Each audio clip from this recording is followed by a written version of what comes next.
The sky over Seoul turned dark at noon, not from clouds but from something much bigger. Huge ships, each as large as a small city, blocked the sun as they moved into position above Earth's major cities. Professor Hyun watched from the roof of Seoul National University's astronomy building. His hands shook as he lowered his binoculars. After 30 years of searching the stars for signs of alien life, they had found humanity instead. "Professor!" His assistant Sunmi ran across the roof, tablet in hand. Every screen on campus just showed this message. The tablet displayed simple text in every known human language. "People of Earth. The Galactic Union claims this system. Submit or be removed." Within hours, world leaders gathered online. For the first time in history, old enemies spoke as one voice. President Park of Korea joined the emergency meeting from her bunker. "We cannot give up our world without understanding what submission means," she said firmly. The United Nations sent a careful reply asking for talks. The answer came quickly. A being appeared on screens worldwide. It had blue skin and 4 eyes, but stood like a human. "You mistake our message," the alien said in perfect English. "We do not offer choices. Your planet has resources we need. Your species is primitive. You will be relocated to a smaller world. Resistance is pointless." President Park stood tall. "We respectfully disagree. Earth belongs to humanity. We will defend our home." The alien made a sound like stones grinding together. The translation called it laughter. "Defend? With what? We watched your broadcasts. We know your weapons. Your most powerful bombs are toys to us. Your fastest ships are slower than our waste disposal units." Hyun listened with growing anger. As Korea's leading astrophysicist, he knew humanity was young compared to a spacefaring civilization, but he also knew human history, how often the primitive had defeated the advanced through determination and creativity. The alien leader continued, "We give you 30 days to prepare for removal. Use this time to say goodbye to your world. Any resistance will result in your extinction rather than relocation." The screen went black. In the silence that followed, the world changed. Old conflicts seemed small now. Within hours, the Earth Defense Alliance formed. Every nation joined, pooling resources and knowledge. At Seoul National University, Professor Hyun was called to lead Korea's scientific response team. Sunmi joined him as they moved to an underground facility near Busan. "They think we're helpless," Hyun told his team on their first day. "That's our advantage. They don't expect us to fight effectively." For 5 days, scientists around the world studied the alien ships from afar. The aliens made no effort to hide their technology, confident in their superiority. On the 6th day, Sunmi made a discovery. "Professor, look at these energy readings. Their shields pulse at regular intervals. There's a pattern." Hyun studied the data and felt a spark of hope. Every system has weaknesses, even advanced ones. Sometimes being primitive means we see solutions they've forgotten. As the world prepared for possible extinction, something unexpected happened. Humanity united. Scientists shared findings instantly. Engineers worked around the clock. Military leaders from former enemy nations planned together. On day 10, the aliens sent another message. "Your scientists study our ships. This amuses us. Your understanding of physics is like a child playing with stones. Save your energy for accepting your fate." President Park responded with one sentence. "We are preparing for your arrival." The alien commander's 4 eyes blinked in sequence. "Prepare if you wish. In 20 days, we begin removing your population. Those who resist will be eliminated." When the transmission ended, President Park called Hyun. "Please tell me you've found something." Hyun looked at the data Sunmi had collected. "We have. Their shield technology has a rhythm, a gap we might exploit. It's small, but it's real. Can we use it to stop them?" "Not stop them, no. But maybe surprise them." Hyun paused. "They expect us to be primitive and helpless. Let's show them that.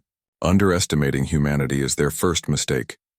As the alien ships watched from above, Earth prepared its response. Not with white flags of surrender, but with the fierce determination that had carried humanity from caves to the atomic age in a cosmic blink of an eye. The countdown to first contact had begun. 20 more days until the world would learn if humanity had a future among the stars, or if Earth would fall. The world moved quickly after first contact. Under General Jin's command, the Earth Defense Alliance built a network of underground bases. Each nation shared their best technology and brightest minds.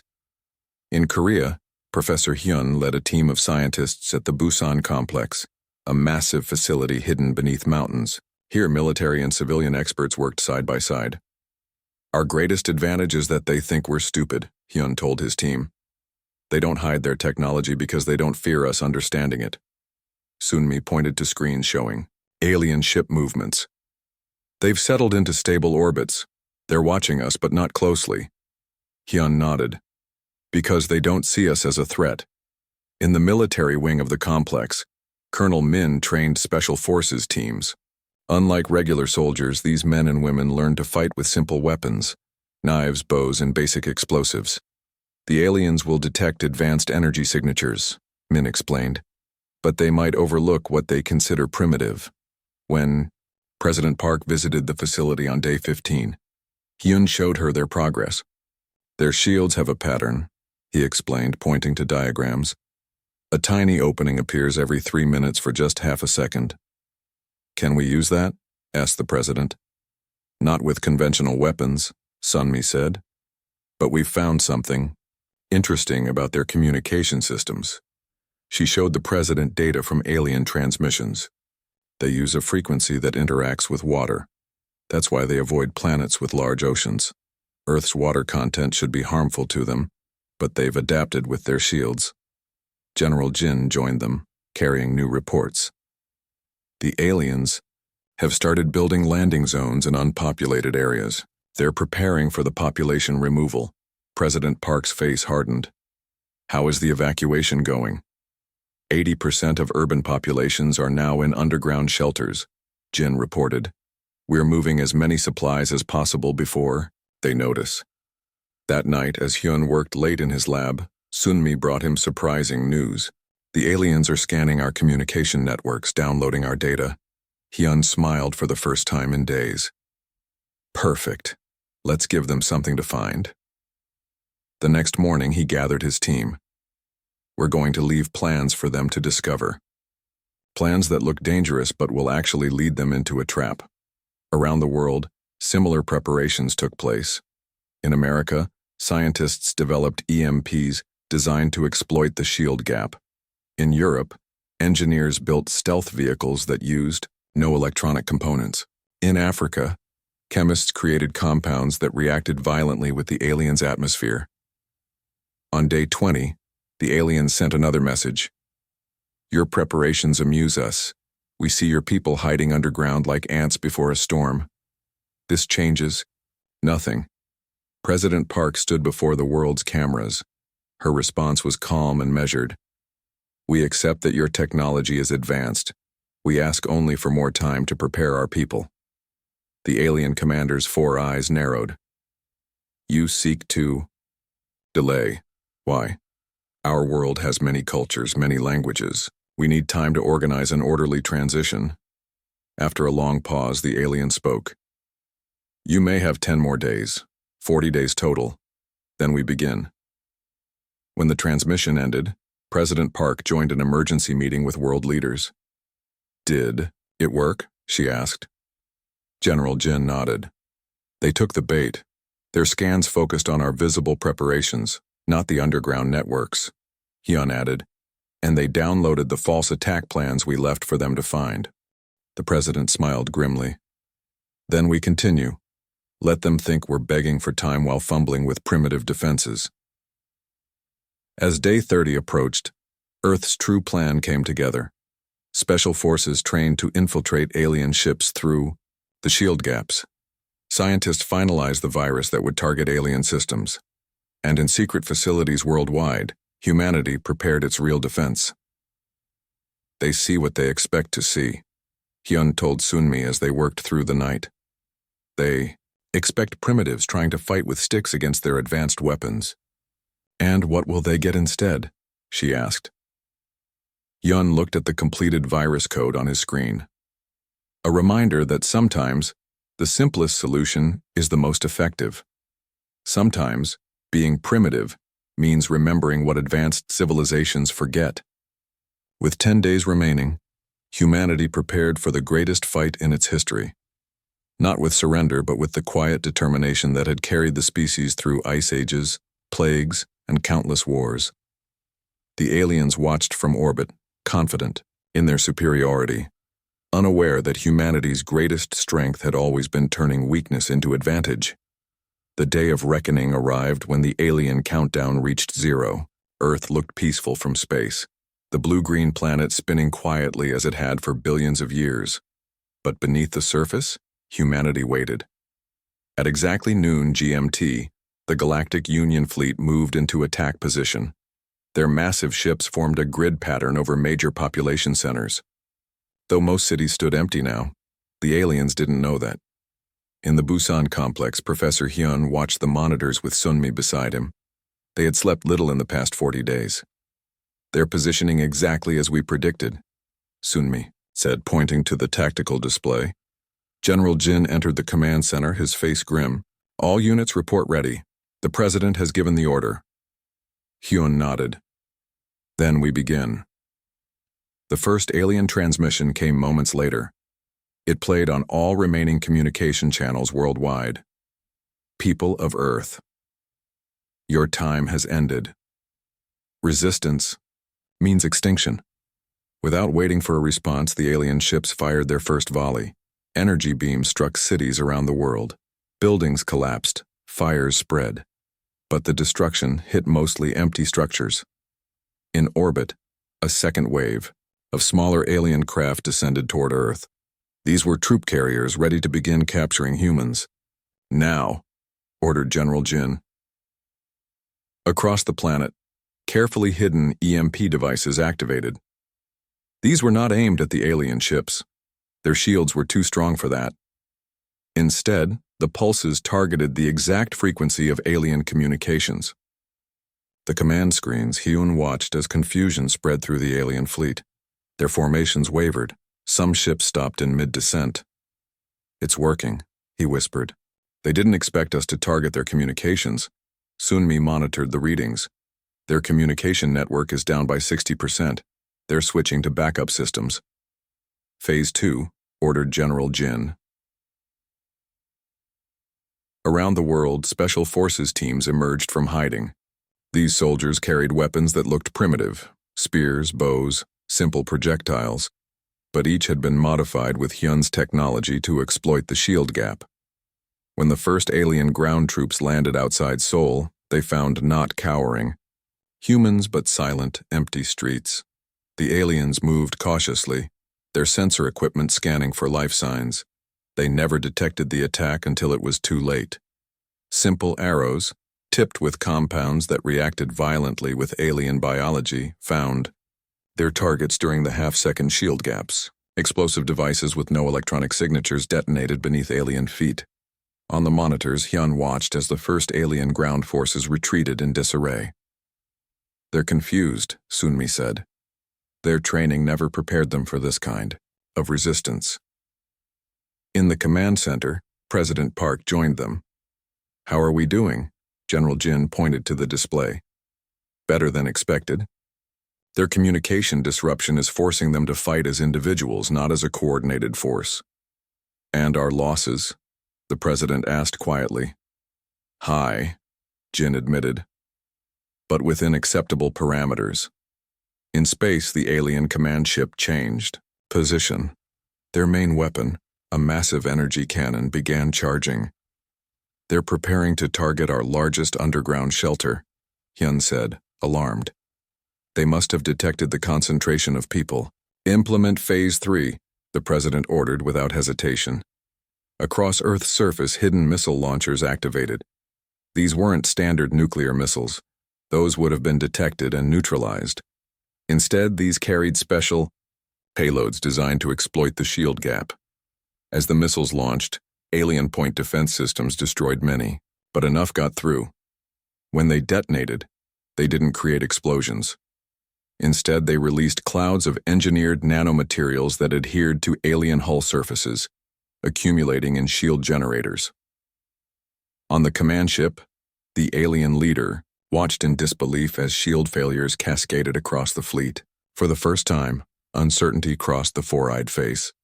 "Retreat," the alien commander ordered. "Regroup at safe distance. This requires new approach." As the alien fleet pulled back to a lunar orbit, cheers erupted in command centers worldwide. Not of victory, the fight had just begun, but of hope. In Busan, Hyun looked at the retreating alien ships with grim satisfaction. Now they know we're not as primitive as they thought. "Will they return?" President Park asked. "Yes," Hyun answered. "But next time they'll be afraid, and fear makes even advanced species make mistakes." Sunmi studied the data from the battle. "We have 3 days before they regroup, enough time to prepare the final phase. Outside, Earth's skies cleared of alien ships for the first time in 40 days. A temporary reprieve, but enough time to ready humanity's ultimate weapon." 3 days after the first attack, a tense calm settled over Earth. Inside the Busan underground facility, Professor Hyun worked without rest. The first battle had bought them time, but the alien fleet was regrouping. Everyone knew they would return stronger and angrier. "Project Achilles is ready," Hyun told President Park and General Jin during their morning briefing. He looked tired, but determined. "Explain it again," the president said. In simple terms, Hyun pointed to the screen showing the alien fleet near the moon. "The aliens rely on network systems. All their ships talk to each other constantly. We've designed a virus that exploits this." Sunmi stepped forward. "Think of it like a disease that spreads when people touch. One ship gets infected, then passes it to all ships it communicates with." "What will it do?" asked General Jin. "It will shut down their shields and weapons," Hyun explained, "but only for 5 minutes. After that, their systems will recover." 5 minutes isn't long, the president frowned. "It's enough time for our special teams to board their command ship," General Jin said. "Once inside, they can upload the second virus, which will give us control of their weapons." The plan was dangerous.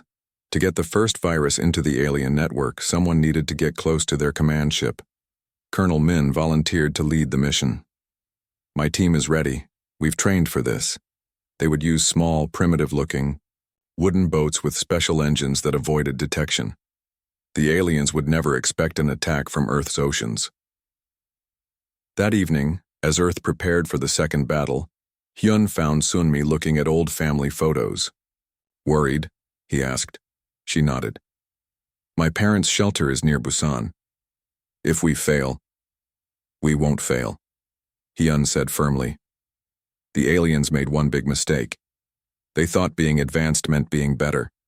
They forgot that humans have faced extinction many times before. We always find a way to survive. At dawn the next day, the alien fleet returned. This time they came with even larger ships and more powerful weapons. Their message was simple: "Your resistance is noted. There will be no more mercy. Extinction is now your only future." As energy beams once again struck Earth's surface, Colonel Min's team launched their boats. The small wooden vessels looked like debris in the vast ocean. The alien scanners looking for advanced technology ignored them completely. In command centers worldwide, military leaders watched in silence. Everything depended on Min's team reaching the command ship. "They're almost there," Sunmi whispered, tracking their progress. The alien ships continued their attack, unaware of the tiny boats approaching their command vessel. When the largest alien ship lowered its shields briefly to launch fighter craft, Min's team made their move, using simple grappling hooks, technology so old the aliens didn't even recognize it as a weapon. They attached themselves to the ship's hull. Then, wearing special suits that blocked life sign readings, they climbed. Inside the Busan Command Center, tension built. "They've reached the outer hull," reported Sunmi. "Now they need to find an entry point." Minutes passed like hours. Finally, Colonel Min's voice came through. "We're inside, moving to the central computer core." Hyun gripped the console. "Remember, you have one chance to upload the virus." Understood, Min replied. We're... His transmission cut off. In the silence that followed, no one spoke. Had they failed? Had Min's team been captured? Then a new signal appeared on the monitors. The virus upload had begun. It's working, Sunmi cried. The virus is spreading through their network. On screens worldwide, people watched as alien ships suddenly lost power. Their weapons stopped firing. Their shields flickered and died. All Earth Defense Forces, attack now, ordered General Jin. Around the world, fighters launched. Missiles fired.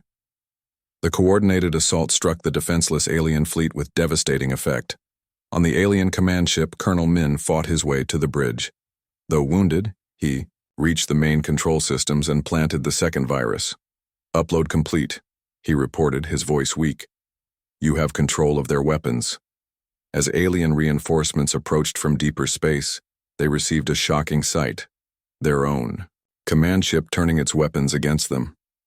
In the Busan complex, Hyun watched with grim satisfaction. Now they know what it means to fight humans. The battle wasn't over, but for the first time Earth had the upper hand. Humanity's ultimate weapon wasn't technology. It was determination, creativity, and the will to survive against all odds. The final battle for Earth unfolded in space above the blue planet. Every screen on Earth showed the alien fleet in disarray. Ships drifted powerless, their weapons silent, their shields down. The once mighty Galactic Union armada now floated like dead leaves on a pond. In the Busan Command Center, Professor Hyun watched with mixed feelings.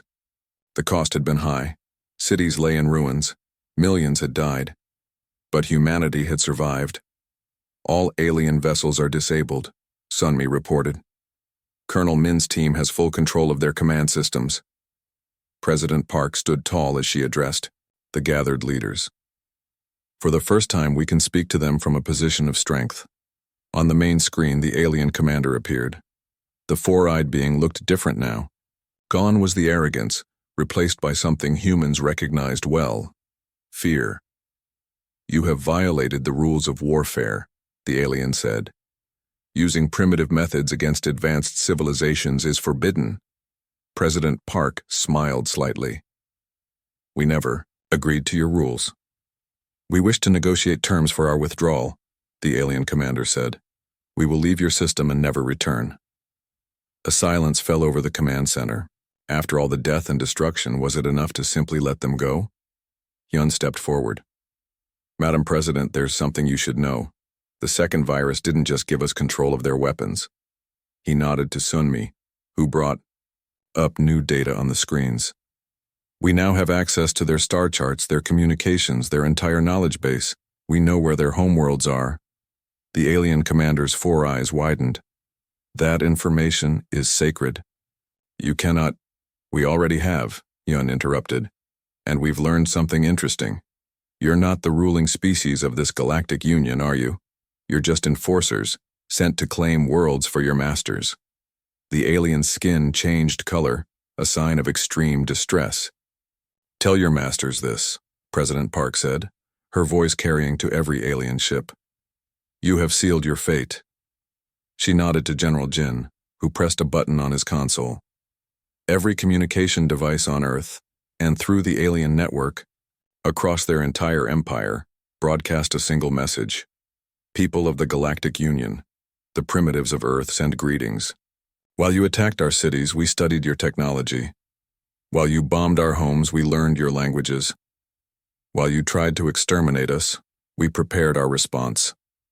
The alien commander trembled. What have you done? Hyun stepped closer, to the screen. 6 Earth ships left our planet 20 days ago, while you were distracted by our primitive resistance. They carry a gift to your homeworlds, the same virus that defeated your fleet here. On screens across the command center, new data appeared. Earth ships approaching 5 different star systems, the heart of the Galactic Union. Impossible, the alien commander whispered. No primitive species has ever... That's your mistake, Sunmi said. You thought being older meant being wiser. You forgot that sometimes being young means being more creative, more determined. President Park's voice hardened. You came to our world uninvited. You killed our people without provocation. Now you will learn why that was a mistake. The alien commander fell to its knees. Please, our civilians will not be harmed, President Park finished. Unlike you, we don't target the innocent. Our virus will disable your military capabilities only. Then we will talk, as equals. 3 days later, representatives from 20 alien worlds arrived at Earth for the first Galactic Peace Conference. The terms were simple. Earth would join the galactic community not as a subject but as a full member. As Hyun watched the alien delegates enter the new United Nations Hall and rebuilt, Seoul, Sunmi stood beside him. Do you think they understand yet? She asked quietly. Understand what? That underestimating humans was their biggest mistake. Hyun smiled as he looked at the stars now visible in the evening sky. If they don't understand yet, they soon will. Earth's final transmission wasn't the end, it was just the beginning.